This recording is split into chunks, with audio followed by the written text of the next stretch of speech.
اللہ نے اپنے پیارے نبی صلی اللہ علیہ وسلم کے ذریعے ہمیں ہر چیز بتا دی. کھانا کیسے ہے، سونا کیسے ہے، پیدا کیسے ہو، قبر میں کیسے جانا ہے. اللہ کے دانت کا خلال جو ہے وہ بھی بتا دیا. اللہ کے جو مخفی ہو نا، نہانے کا طریقہ، استنجے کا طریقہ، وہ بھی نبی صلی اللہ علیہ وسلم نے بتا دیا. اس کے باوجود یہ بدبخت امت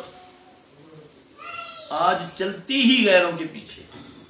اس کو سب سے بری بات اگر جو لگتی ہے ماننے میں، عمل کرنے میں، وہ نبی کی بات ہے صلی اللہ علیہ وسلم. لباس پہ آ جاؤ، بچوں سے لے کر اپنے تک، کھانے کے انداز اپنا لو، چلنے کا انداز. تمہیں اگر کراہت ہوتی ہے تو صرف نبی صلی اللہ علیہ وسلم کے طریقے پاس. ویسے تم اپنے آپ کو دعویٰ کرتے ہو مجھ سمیت ہم نبی کے کیا ہیں؟ نہیں، یہ مقام کہتے ہیں. کیا کہتے ہیں؟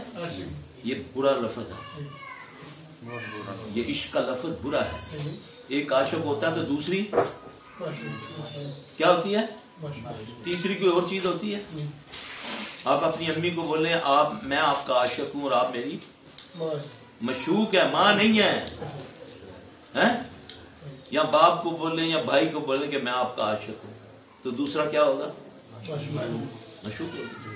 یہ لفظ نبی کے لیے بنتا ہے؟ نہیں بنتا. اس لیے کہ ہم اللہ سے اتنے دور نبی سے ہو چکے ہیں، ہم ہر وہ کام نیکی سمجھ کے کر رہے ہیں جو گناہ ہے.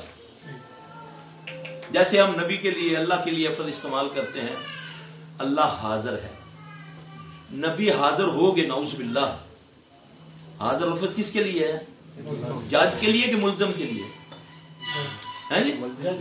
باپ کے لیے یا بیٹے کے لیے؟ باپ کو بیٹے کے سامنے حاضر کیا جائے یا بیٹے کو باپ کے سامنے حاضر کیا جائے؟